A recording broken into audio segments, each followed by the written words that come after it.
Hello. Let me move some stuff around. Okay, I'm gonna show you quickly how I do my scrunchies.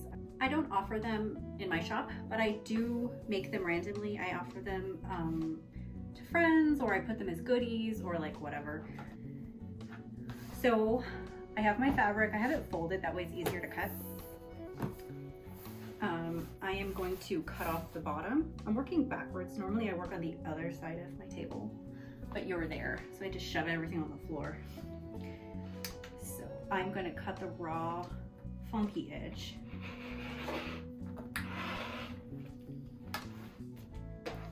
And I've gone through a few different ways of making scrunchies, but this way, I need a new blade on this thing. The way that I do it now is easier than the other way I used to do it.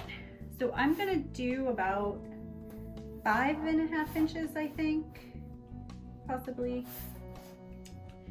Maybe, yeah, let's go 5.5-ish. This mat I have doesn't have the 1/2 inches, which is very weird, but it's fine. So I'm gonna go ahead and cut it 5.5 inches wide. And I'm just gonna make one for now. I haven't decided what I'm gonna do with the rest of this fabric yet. And then I'm gonna go ahead and cut off that edge of the fabric that always has like the words on it, like Joanne's blah blah blah blah blah. And normally I would cut this to about 24 inches long, but so I can get 2 out of this.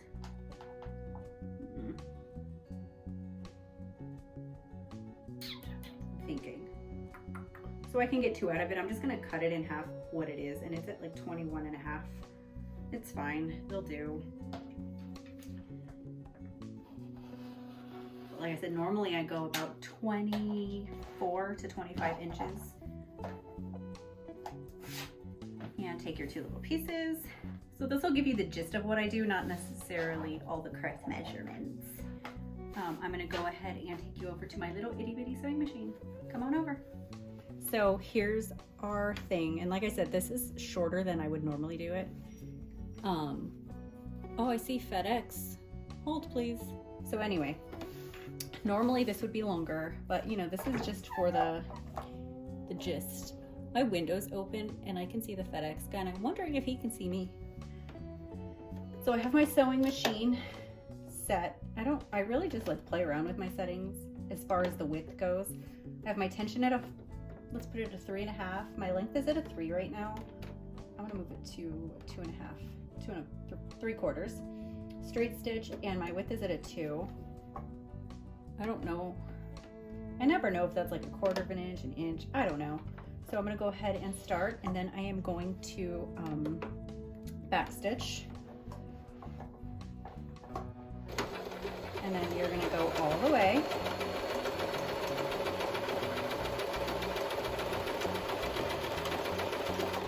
And this is a very little machine.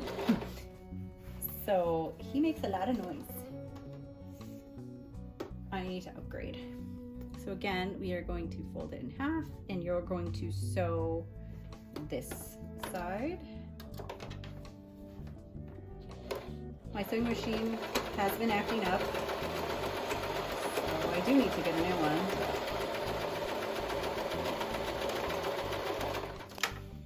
So what I used to do is I would actually start sewing the long side first, and then I realized that was not easy.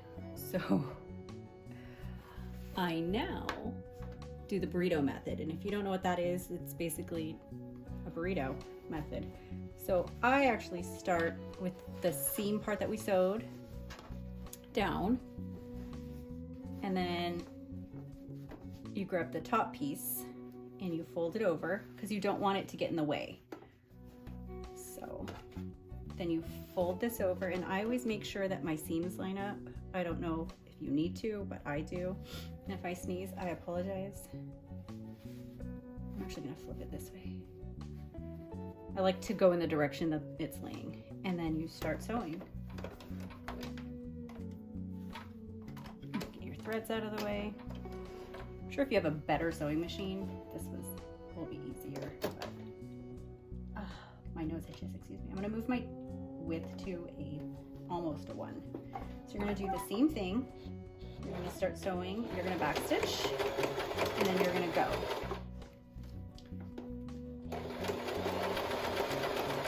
And as you get closer to the bottom, down here, you're actually going to pull. So you're gonna pull the center out. Like not out, but down. And then you're gonna make sure none of the inside of the burrito is in the way. And you're gonna line up the edge. Continue down. I always like to make sure my needle is down, just in case if it pulls the fabric.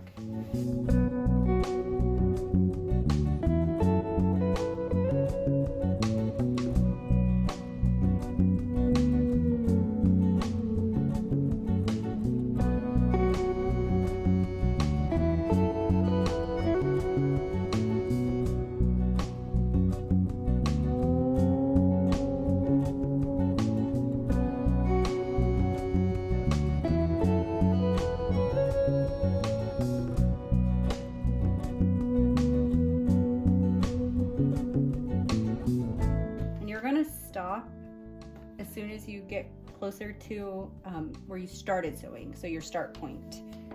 So I will usually do like 2 fingers, and I know that that's about here. So once I get to here, I like to live life on the edge. Sometimes I'll go smaller. I back stitch a whole lot, and then I take it out,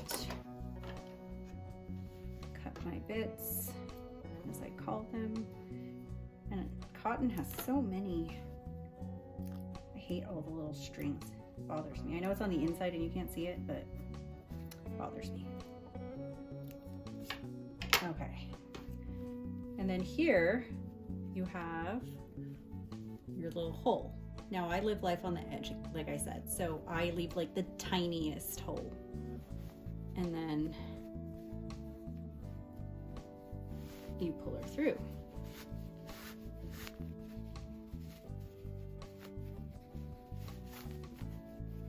And then here you go. Here is the scrunchie. Well, the scrunchie outside. So here is the little hole that you're gonna have to sew closed. So let me go get my elastic. Okay, I'm running out of battery, so here we go. I'm using a 6.5 piece of elastic. I may go smaller, I don't know. Sometimes I'll see how it looks and then overlap it. So I'm going to go ahead and clip it. I like to use a binder clip. Find it easier. And then I have a thingy-mabobber on the other end. I know people have like those cool jazzy things, like those long stick things. I don't have that. So I just push it all the way through. Should have grabbed a bigger safety pin, but I did not. And it is noisy. That's okay. Okay, so here we are, all the way on the other end. I like to pull it so that it gives me a lot of working room. Normally, I would add a little dab of fabric glue here, but for the sake of this video, I am going to pretend I did that. That way, it actually helps it, stay when you go to do this next part. So pretend that that's glued down. So I overlap it just a little, and then I put it on a zigzag stitch, and then we are going to sew it. I know some people tie it, but I prefer to sew it just because if, you know, you go to do your hair one day, this is why I use the glue, because it helps. You go to do your hair and then, you know, it snaps, or you can feel the bulge, or I don't know I make life complicated though right now. I wish I could just... Okay, there we go. Then I'll use my hand crank thingy-mabobber and go back and forth.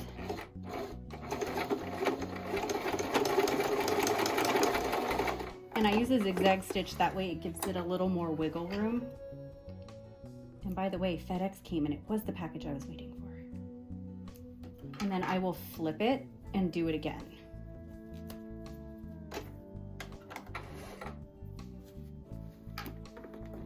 My elastic, normally I would make sure my elastic is not like twisted, but for the sake of this, I'm just gonna do it. And that's done. Oh, pardon me. You really need that new machine. Okay, so then, sorry for the arm. I clip all, again, clip the bits.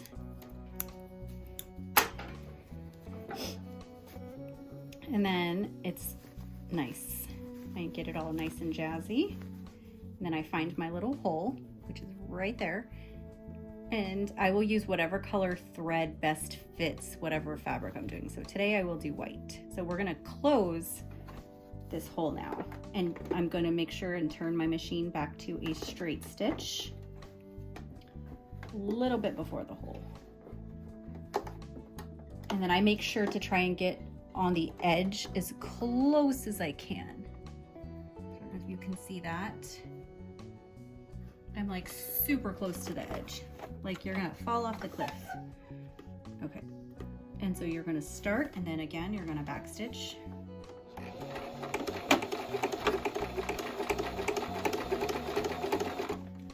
And then I can tell my end is right here.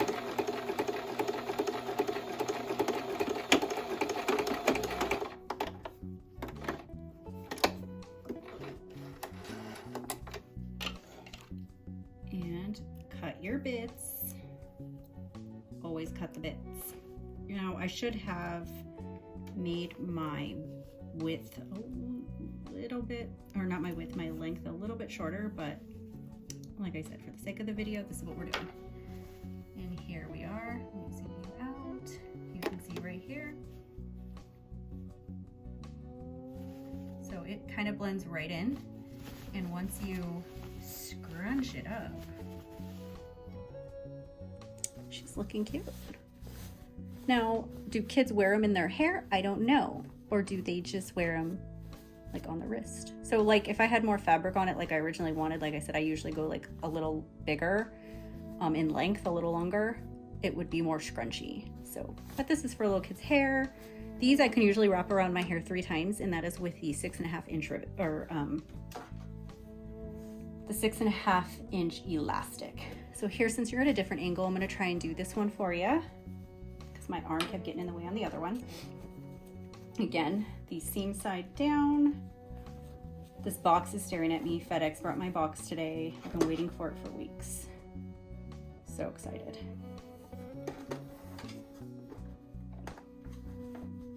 Okay, so here we go again. We are going to backstitch. Oops, I went too far in. That's okay. I started at a width of 3. I should have done it at 2. So you're gonna go, and then don't forget, you're gonna pull your burrito. Go ahead and pull it out or down, and then you can do little pieces at a time, or you can do big chunks. You go a little bit, and then you grab and you pull down. Line it up and go again.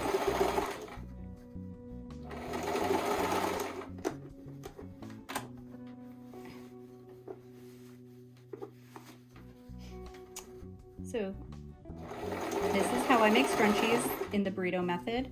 I know that everyone does it differently, like I said before. It's whatever is easiest for you. I did another method for like a year. And the scrunchies came out really cute. They just came out with a lot more work put into them than these ones do.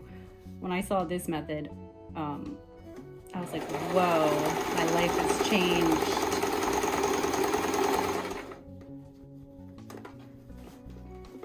So you can make a bunch of these really quickly.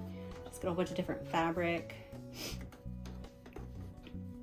You can sell them at fairs, or like I said, giveaways, or just, you know, just for fun, for friends, or stocking stuffers, or whatever. I like to make them, and my kids like to wear them on their wrists, little divas that they are.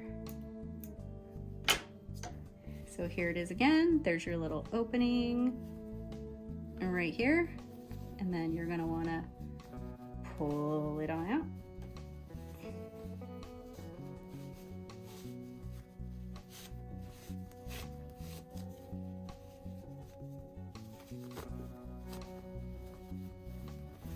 And here we are. So you will just have to do the same thing, get your elastic, push it through. And if you haven't tried the fabric fusion method for your elastic, you should give it a try. It makes, if you're someone who likes to sew it closed, like here, this does help. You put a little drop and you just close it here, and then I just grab one of these Wonder Clips and I'll leave it here. And then I'll go through whatever I need to do, and then come back later, and then once it's dry, I'll sew it, because obviously you don't want to gum up your needle. And it makes it so much easier, because you saw me struggle earlier. So using that adhesive really does help. So that is how I make my scrunchies using the burrito method. I hope this helped if you're new to making scrunchies, or if you are trying to learn how to make scrunchies. This burrito method has been a game changer for me. All you need is your favorite fabric, whether it be cotton, chiffon, velvet. I would start with cotton if you're new. It's easiest to work with. Some fabric fusion to help put your elastic together before you sew it.